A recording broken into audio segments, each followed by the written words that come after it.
उसे प्राप्त करने के लिए दिन रात उसी की याद में खोए रहता। सारा अपना कर्मकांड, जप तप पूजा सब भूल गया।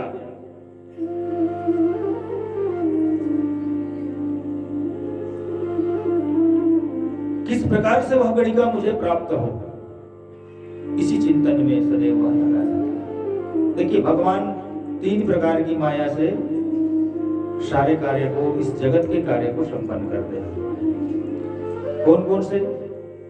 तो एक है विमुख जन मोहिनी माया। इस माया के द्वारा भगवान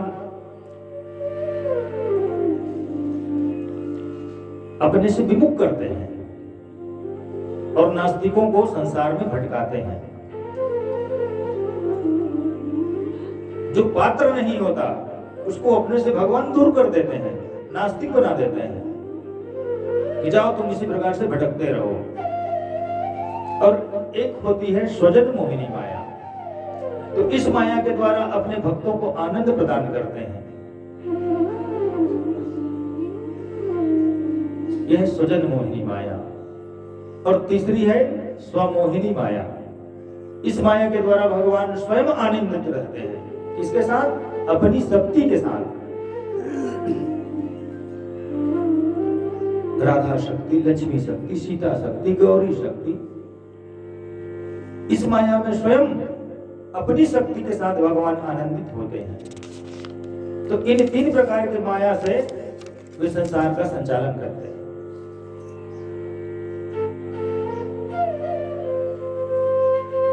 इसी माया के कारण नारद जी को भी सुंदर की जगह बंदर बनना पड़ा और नारद जी ने भगवान को भी श्राप दिया। नारद श्राप दिन एक बार मानस में आता है। विश्व मोहिनी को पाने के लिए भगवान की रची हुई माया में नारद जी फंस गए और उस विश्व मोहिनी को पाने के लिए भगवान से नारद जी ने सुंदर स्वरूप मांगा। परंतु भगवान जानते हैं कि नारद जी को क्या चाहिए। सुंदर की जगह उन्हें बंदर बना दिया। स्वयंवर हुआ और विश्व मोहिनी को भगवान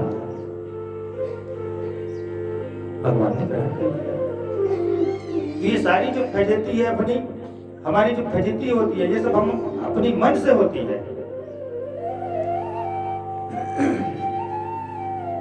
हमारा मन एक सीढ़ी की तरह है जिस पर हम चढ़ तो सकते हैं, उतर भी सकते हैं, उस पर चढ़ा उतरा जा सकता है।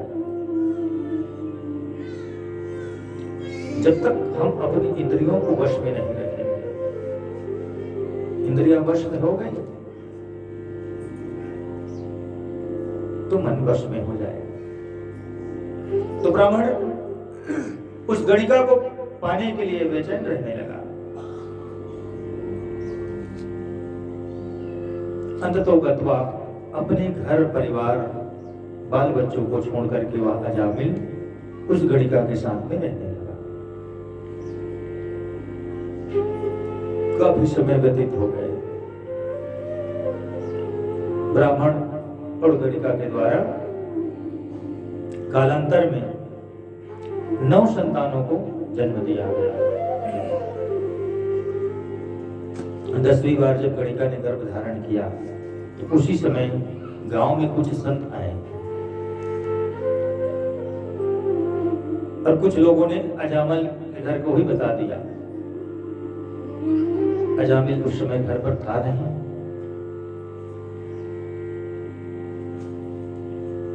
गणिका ने महात्माओं को प्रणाम किया और कहने लगी कि महाराज मैं तो पतित हूं, अपने हाथों से बनाकर मैं आपको भोजन नहीं करा सकती, इसलिए इस आंगन में चूल्हा पड़ा है, मैं आपको राशन दे देती हूँ, आप अपने हाथों से भोजन बनाइए और मुझे भी प्रसाद आपके हाथ से प्राप्त हो जाए। संतों ने प्रसाद बनाया, स्वयं ग्रहण किया और गणिका के घर के जाते समय उन्होंने देखा कि गणिका गर्भ से है, तो महात्माओं ने कहा कि बेटी एक काम करना, इस बार जब तुम्हारी संतान होगी तो उस संतान का नाम यदि पुत्र हुआ तो उसका नाम नारायण रख लेना।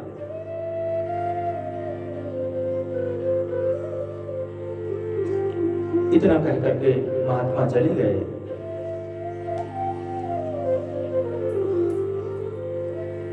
समय आया और गणिका ने एक पुत्र को जन्म दिया और उस महात्मा के कहे अनुसार उस पुत्र का नाम नारायण रख दिया। अब उस पुत्र में अजामिल की इतनी आसक्ति हो गई कि बात बात पर बेटा नारायण, हर समय नारायण नारायण पुकारने लगा।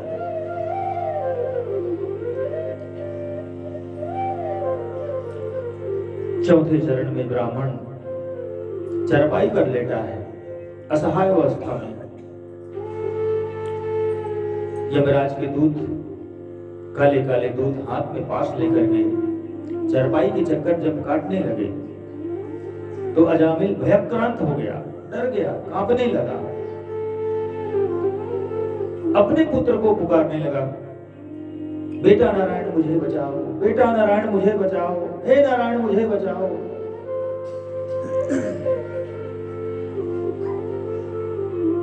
बार बार जब नारायण शब्द की ध्वनि होने लगी तो भगवान के पार्षदों ने सुन लिया। दूरे क्रीडन्ता शक्तम पुत्रम नारायणाभयम प्लावितेन स्वरेणोच्चैर जो वा कुलेन्द्रिया। भगवान के पार्षदों ने सुन लिया, बार बार नारायण को पुकारने वाला है कौन, कहां से आवाज आ रही है। देखिए, हमें भय, हमें जागृति जब आती है जब हमें मृत्यु का भय होता है। मृत्यु के भय होने से जागृति आ जाती है और जीवन समझ जाता है। वर्तमान जो समय होता है वह समझ जाता है। मृत्यु क्या है समझिए इसे। जो हम नींद लेते हैं, सोते हैं, वह क्या है, वही मृत्यु का अभ्यास है। मृत्यु का अभ्यास जो हम सोते हैं, ध्यान दीजिए, जो हम सोते हैं वही मृत्यु का अभ्यास है। और नींद क्या है, जो मृत्यु है वही चिर निद्रा है। इसे साधारण भाषा में आप कह सकते हैं कि नींद छोटी मृत्यु है और मृत्यु बड़ी नींद है। सोने के बाद कुछ याद होता है क्या? आप क्या करते हैं? आप जो शंख बजाते हैं उसकी ध्वनि की रेंज क्या होती है, पता चलता है? तो जो नींद होती है वो मृत्यु का अभ्यास है और मृत्यु बड़ी नींद है। हम क्या कर रहे हैं? हम यात्रा ही तो कर रहे हैं। हमारी यात्रा कब पूर्ण होगी? जब हम लंबी नींद पे चले जाएंगे, अर्थात मृत्यु को प्राप्त कर लेंगे। देखिए, शमशान से व्यक्ति के अच्छे और बुरे कर्म ही जाते हैं। शमशान से आगे व्यक्ति के अच्छे और बुरे कर्म ही जाते हैं। मृत्यु का भय आते ही हमारे जीवन में धर्म का मूल्य बढ़ जाता है। हम सोचने पर मजबूर हो जाते हैं और धर्म का मूल्य बढ़ने लगता है। जो बार बार आए वह है मृत्यु और जो एक बार आए वह है मोक्ष।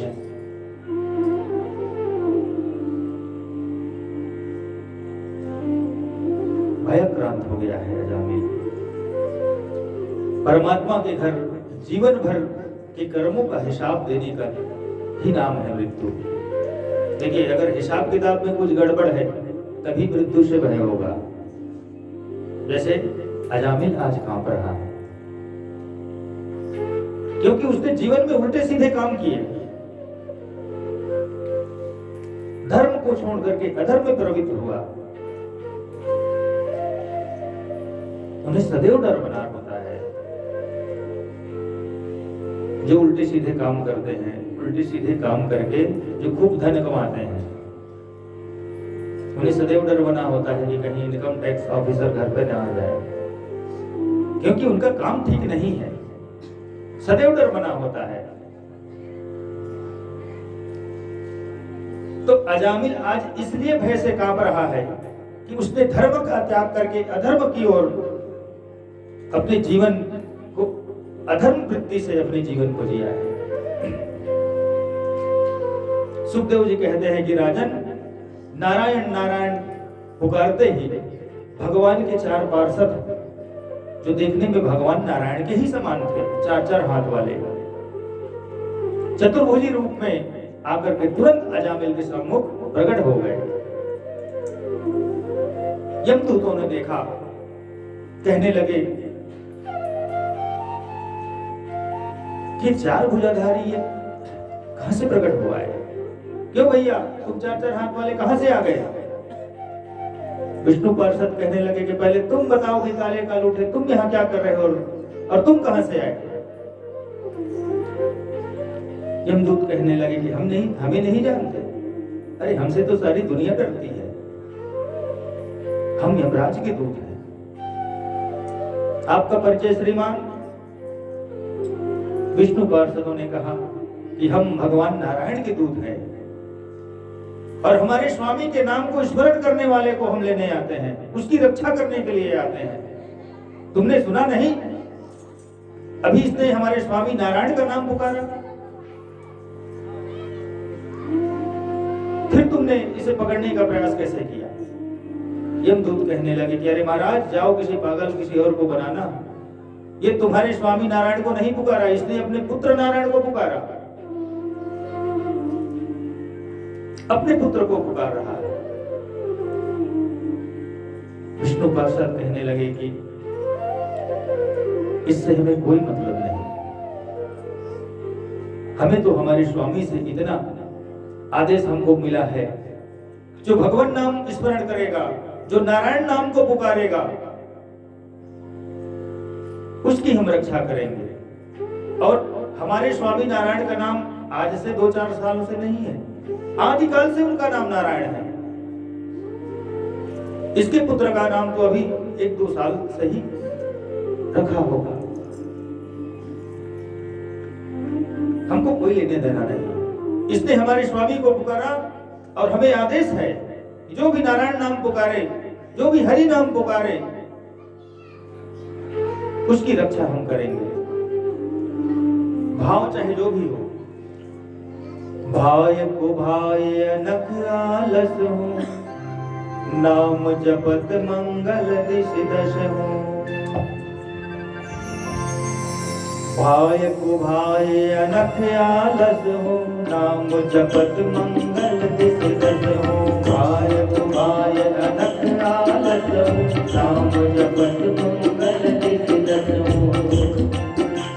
भाय को भाय अनख आलस हो, नाम जपत मंगल दिश दश हो। भाय को भाय अनख आलस हो, नाम जपत मंगल दिश दश हो। भाय को भाय अनख आलस हो, भाय को भाय अनख आलस हो। भाय को भाय अनख आलस हो, भाय को भाय अनख आलस हो। नाम जपत मंगल दिश दश हो। जय सिया राम, जय जय सिया राम, जय सिया राम, जय जय सिया राम, जय सिया राम, जय जय सिया राम, जय सिया राम, जय जय सिया राम, जय सिया राम, जय जय सिया राम, जय सिया राम, जय जय सिया राम, जय सिया राम, जय जय सिया राम, जय सिया राम, जय जय सिया राम। बिजली के तारों को आप जानबूझ करके छुइए, या अनजाने में छूइए, क्या करेगा वो करंट ही देगा आपको।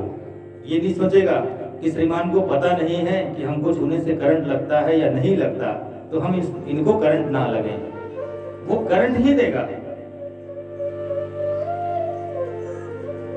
अग्नि में दाह तत्व होती है, आपको ज्ञात हो या ना हो, वो आपको जलाएगी ही। विष में मारक क्षमता होती है, तो विष प्राण हरण करेगी। तो उसी प्रकार भगवान का नाम है, चाहे जिस भाव से आप पुकारें, भाय कुभाय अनक आलस हूं, नाम जपत मंगल दिशि दशे।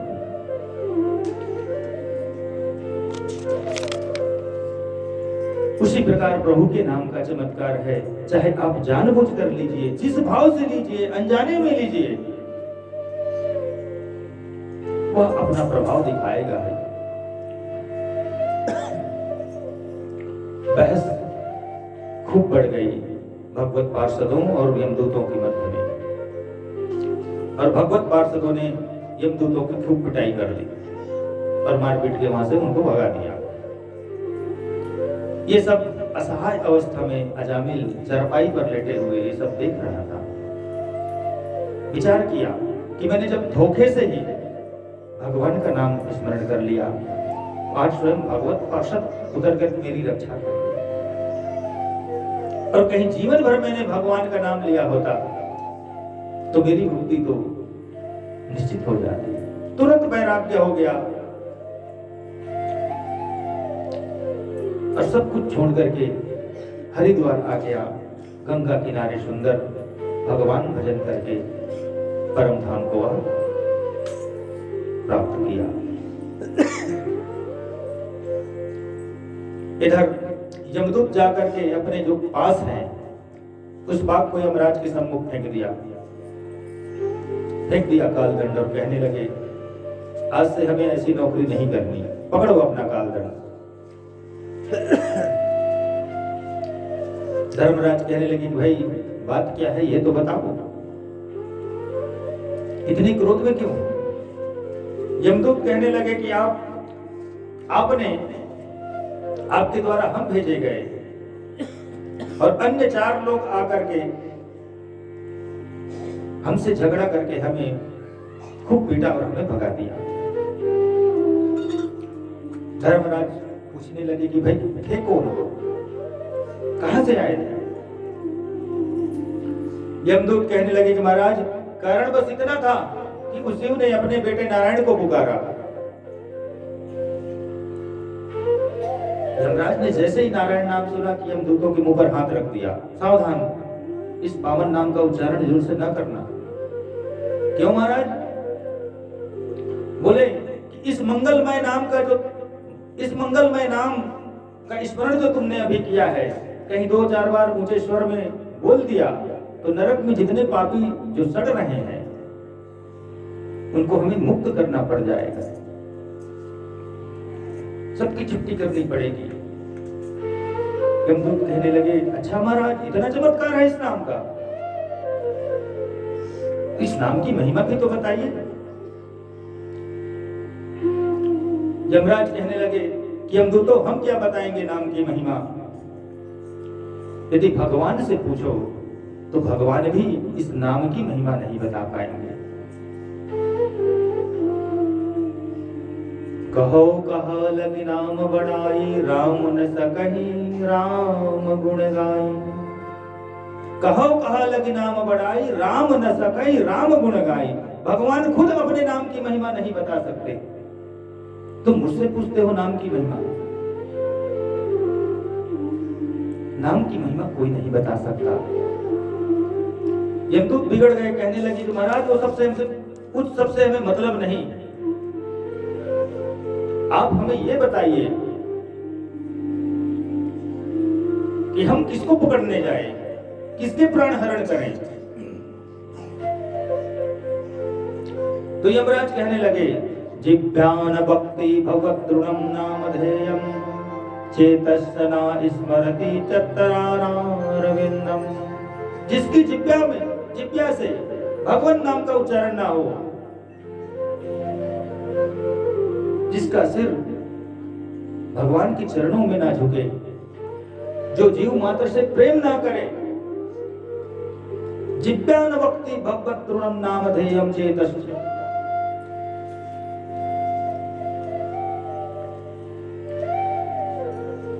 देखिए,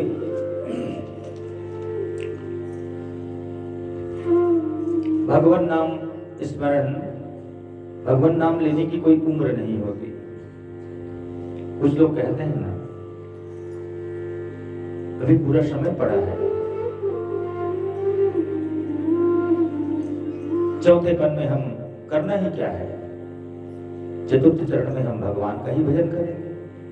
यदि प्रारंभ से आपको अभ्यास नहीं है तो अचानक से आप भगवान नाम नहीं ले सकते। जन्म जन्म मुनि जतन कराही, अंत राम कहीं आवत नाही। जन्म जन्मांतरों से जो अभ्यास करते रहते हैं, यह आवश्यक नहीं कि उनको भगवान की कृपा प्राप्त हो ही जाए। अंत राम कहीं आवत नाही। और जिन्होंने अभ्यास किया ही नहीं, कभी भगवान नाम लिया ही नहीं, अंत समय में कैसे भगवान का नाम उनके मुख से निकल सकता है? हाँ, यदि एक बार निकल गया तो अंत राम कहीं आवत नाही। प्राण त्यागने के समय यदि एक बार भगवान का नाम निकल गया तो अंत राम कहीं आवत नाही। फिर संसार में आने जाने की कोई आवश्यकता नहीं। बोलो राधे राधे।